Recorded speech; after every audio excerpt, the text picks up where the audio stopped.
What's going on, everybody? It's ShamefulPenguin here, back with another video. Today I'm going to be showing you guys my 3.9 Caustic Arrow Pathfinder.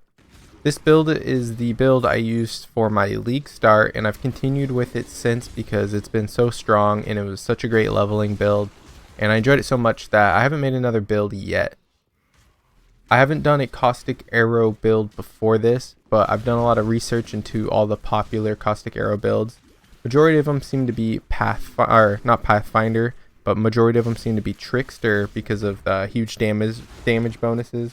But Pathfinder, I believe, is a fun mix to change it up a little bit, as well as have some really good consistency with flasks, as well as get a little bit of a damage boost. I'm going to be structuring my video in a way for people to quickly navigate through this video, especially build videos. You usually want to see, like, if you want to see the gear immediately, you'll have to fast forward for a while. I'm gonna have little indicators on the top of my screen to tell you what part I'm talking about. This is gonna be the intro, and yeah, I want to make it so it's easily accessible for all of you guys. And at the end, I'm gonna be doing some leveling tips for you guys, for you beginners, because this is a budget version of this build. I didn't spend much currency on this build at all. First, we're going to start out with a quick summary of Caustic Arrow. If you look on the Caustic Arrow skill gem, you can see that it's an attack, projectile, AoE, duration, chaos, and bow gem. Majority of its damage that you can increase is from leveling.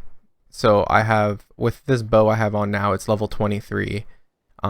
Eventually I want to put an Empower if I ever get a 6 link, because it would make it even more powerful. But Caustic Arrow, as you saw in the intro, I had a little clip of me playing. You shoot it and it makes a puddle. It's a pretty large puddle since the buff they had in this league. If I take out Conk Effect, it's pretty large without any AoE gems in it.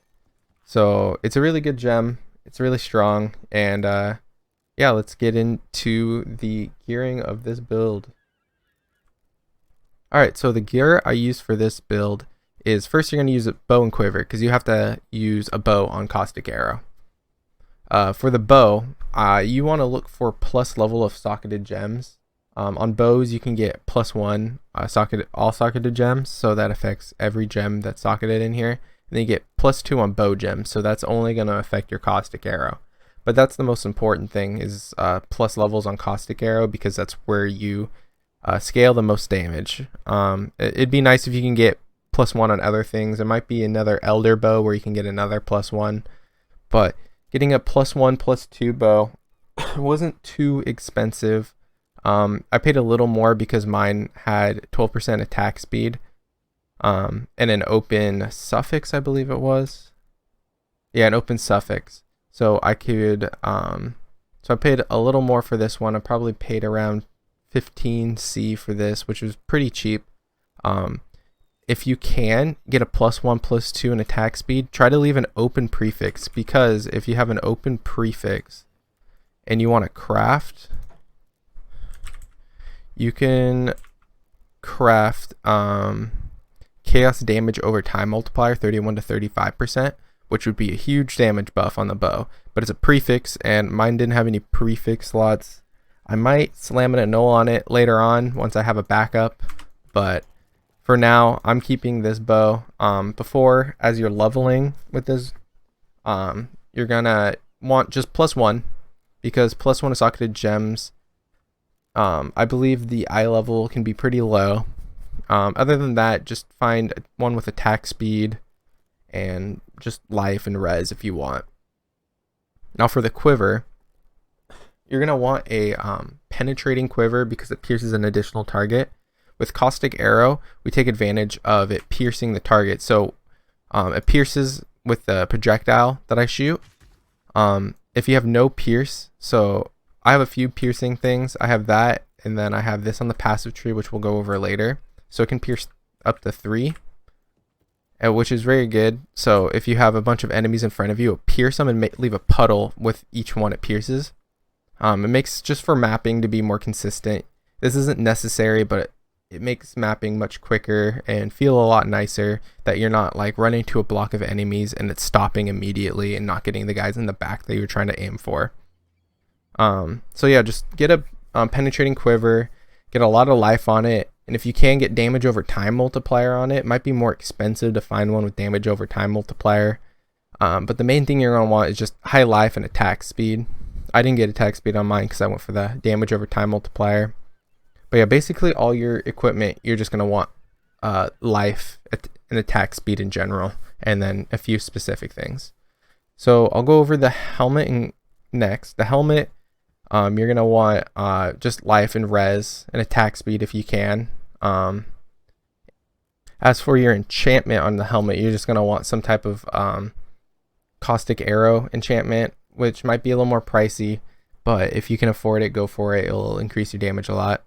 As for your gloves, you're going to pretty much want the same things, evasion, dex if you want, but mostly you're just going to want high life and high res. You're always going to want to cap out your res on every build, so most of our res is going to be pretty much in all our items. So you can opt for higher life rolls and lower res rolls across them, because I don't have any uniques in this build, so you're not going to be reliant to get all your res on one piece. The boots, same thing, except for you want movement speed. You always want movement speed on boots. But yeah, other than that, life and res. With rings, life and res, but one of the rings in my version of it, I opted for curse enemies with level 5 despair. So this is really good because when the caustic arrow hits the enemy, so when it immediately procs and sends its wave out, it'll cast a curse on all the enemies. If you don't like this version, you can opt for a Witchfire Brew, which will cast them with despair, level 21 despair. And you'll also do increased damage over time during your flask effect. You can opt for this instead. Since you are a Pathfinder, you can probably opt for it. I've been playing around with different flasks right now. I'm probably going to include it, and I might drop the ring later on. But for early maps, I found this ring, or I bought one that was like 3C, and I just stayed with it ever since. Oh, okay. Hello, good for game.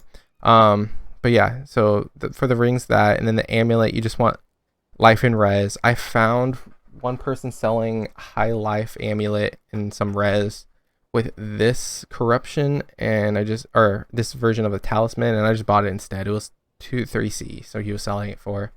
But really, I was just looking for a life and res, and also stats, so you can get a higher level. Make sure you can get level 20 conk effect. That'll help you as well. So have enough int for that. You can have enough strength for your totems and Mortal Call and Stone Golem, but that's not as important. Just your conk effect, being able to make it level 20, so having enough int for that is a little bit important, so look out for that. And we're going to go over our body armor. I just opted for as much life as I could. I bought this one for maybe 8C. Actually, I bought this one for 8C, and then I, like 3 maps after that, I got, where is it? I got this to drop like 3 maps after it, which is pretty much the same thing. It's just it just wasn't just not linked right now, so kind of unfortunate. It would have been a little bit better. It's 2% more life. Actually, it would have been close because it was 150 life.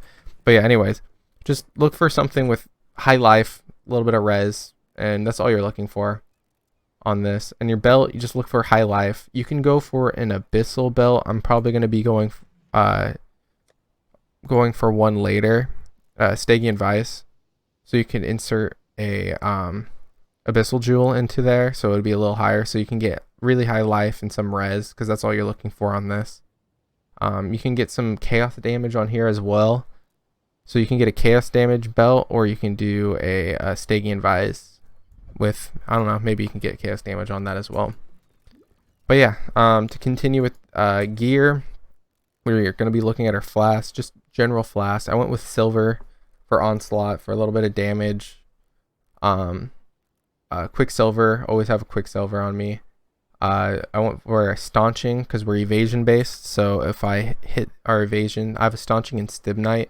So if I hit those at the same time, 38,000. So Queen of the Forest would pretty much be good on this as well. I was running a Queen of the Forest in the beginning, but I opted to go just for high life so I can almost hit 6,000 health. If I get more health on a few of these things, I believe I'll hit 6,000. So that's pretty good. And with both flasks up, I almost have 40k evasion, so that's really good.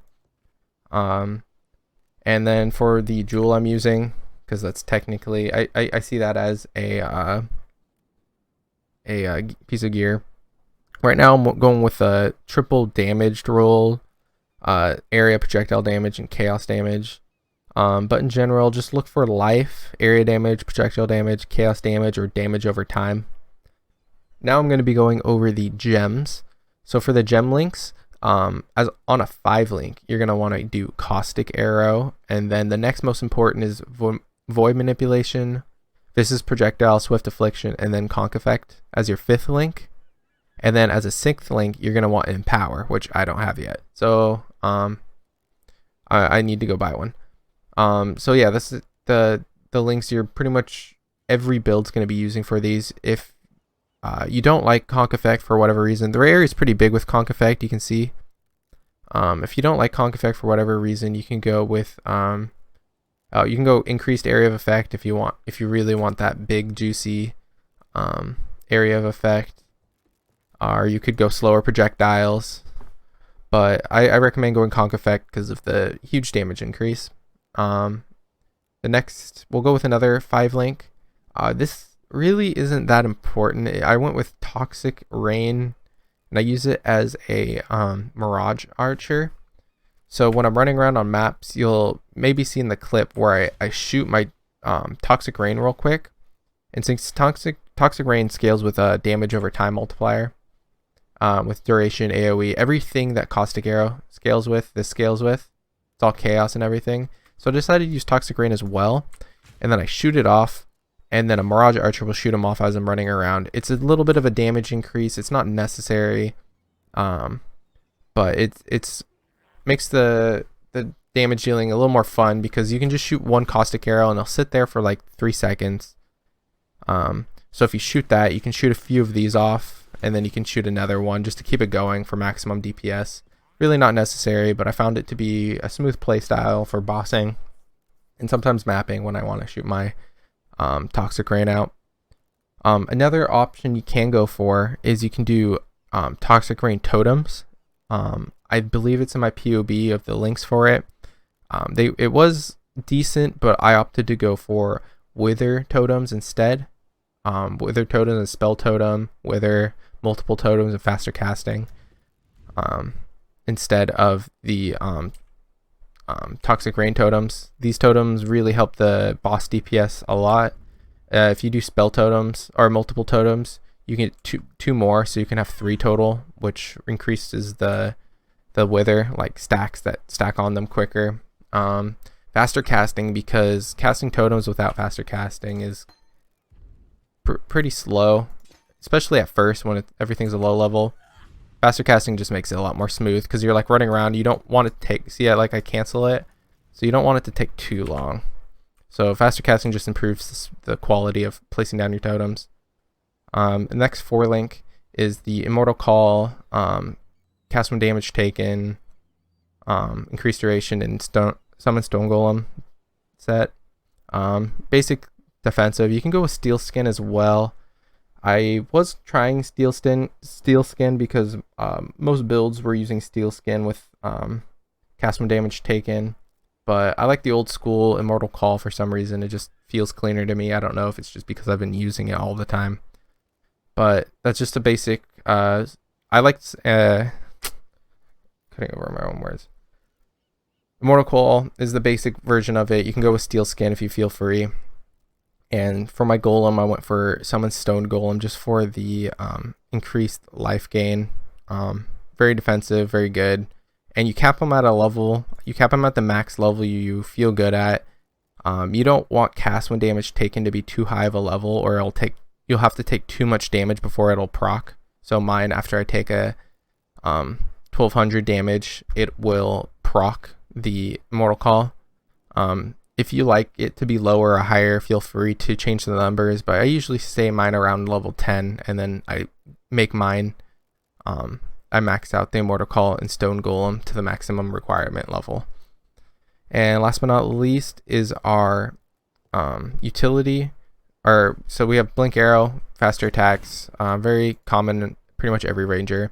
We're using Malevolence. I'll go over that first because it's easier to explain. Just more skill duration, more damage over time, and area of effect. So everything we use. And Skitter Bots was an interesting part that I added after. I was trying out Flesh and Stone for the blind, or is it Sand and... Oh, it's one of those. Flesh and Stone, I believe.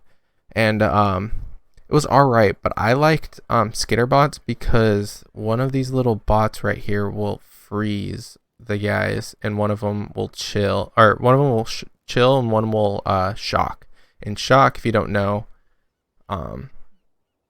makes it so they take increased damage. So it's just a little way to have you do a little more damage, especially to bosses, because they'll target the bosses no matter what if they're the only ones. And yeah, that's pretty much the skill gems to go over. If you guys have any questions, leave a comment down in the comment section. I will try to answer all you guys' questions. Alright, now we will be going over the passive tree. For the passive tree, I took some interesting cuts. I tried out a bunch of different things. I used a lot of regret orbs, unfortunately, because I changed my build, like the layout of it a few times, and this is the best feeling for it. So when you're starting out, you want to just grab your evasion and life, grab your Heart of Oak, just go to these two, grab Heart of Oak, and then I immediately went down here. I grabbed Bravery, Avatar of the Hunt, went down here, I grabbed these two for just more damage over time. This one's damage over time and movement speed and damage, and that's damage and damage over time. And then I grab the life node right here, and then you start going right over here, grab the life, head up, get acrobatics and phase acrobatics, because we're an evasion based build, and all evasion based builds should probably be using this. This is optional survivalist. I went for this because it just made capping my reses a lot easier early on, and then I just ended up keeping it because I like the evasion bonus. Grab this as soon as you can, because by the time you grab piercing shots, you can get rid of your pierce support while leveling up. So that's one extra skill gem you can swap out. It'll help you out.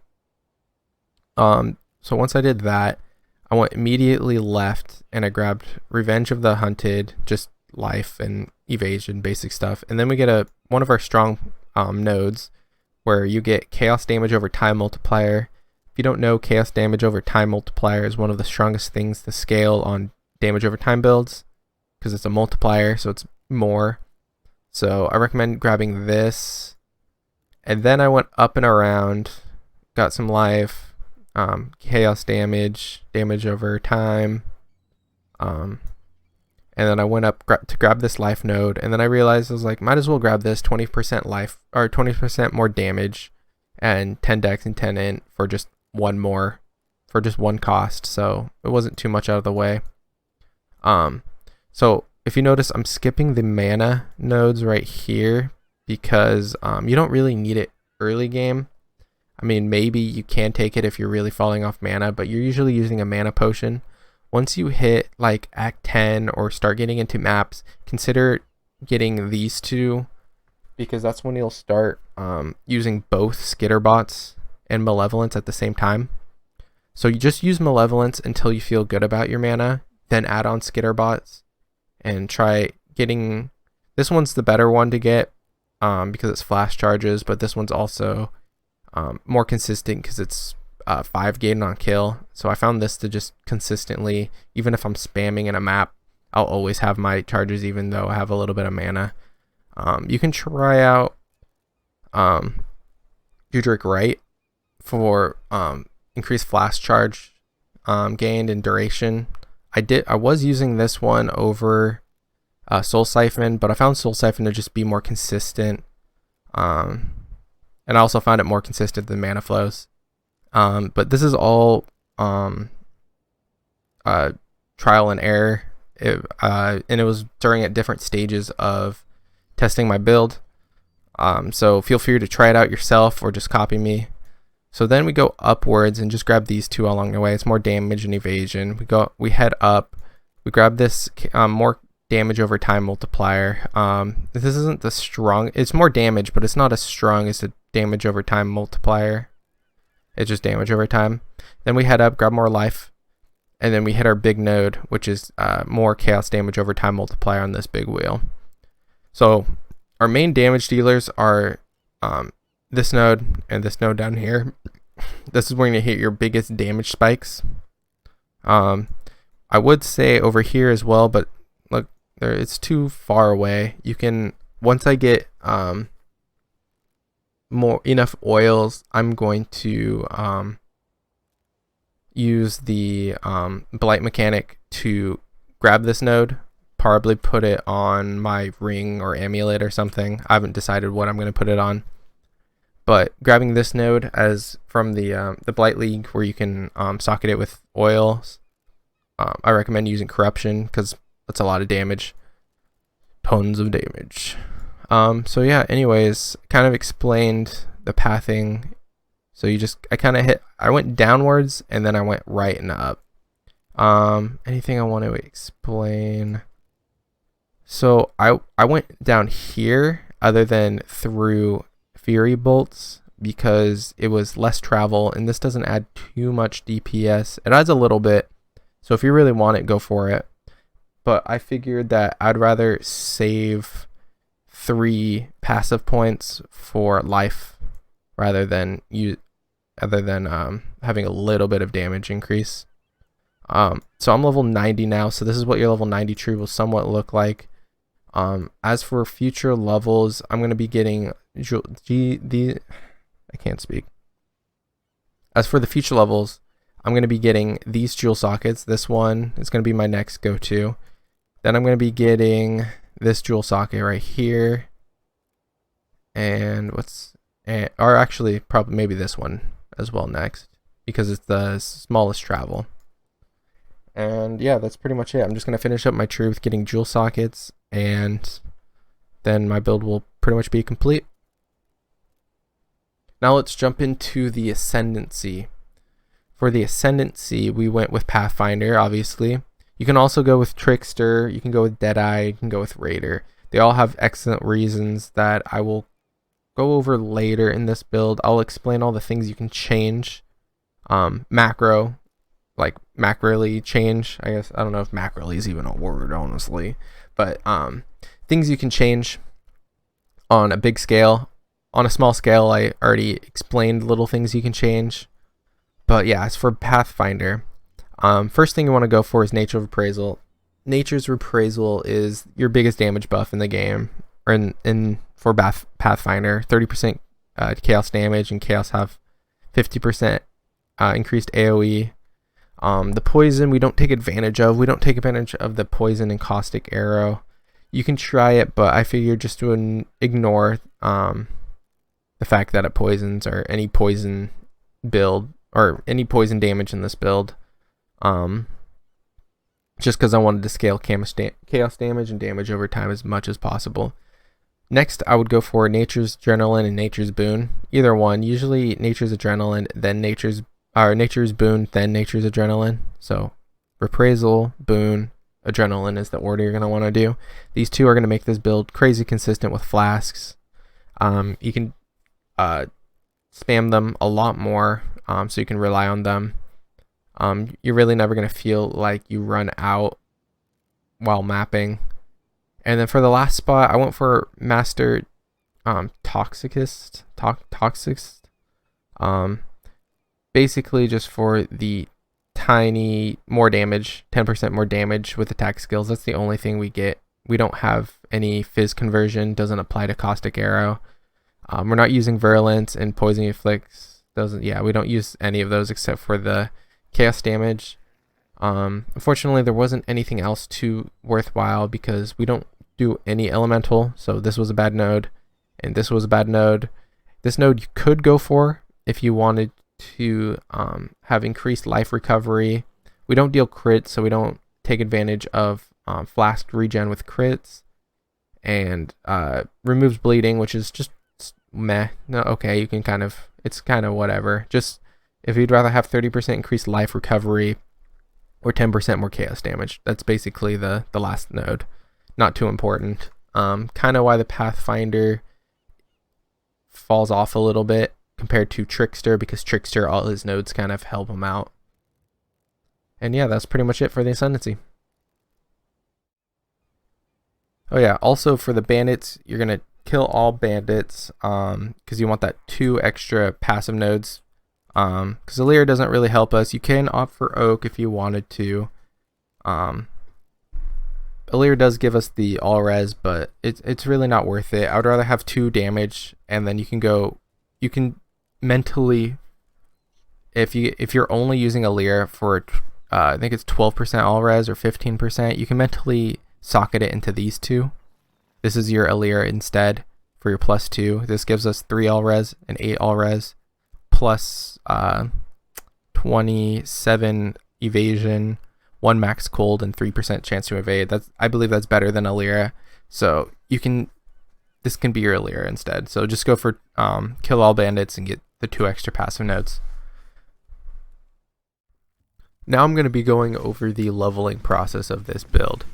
For the leveling process, you're going to want to get a silver branch if you have any currency. If this is a league strike, you're just going to get any bow and quiver and just continue the game like you would regularly do. And that's pretty much it for the gear. There's no mandatory gear as you're leveling. Just use what you can.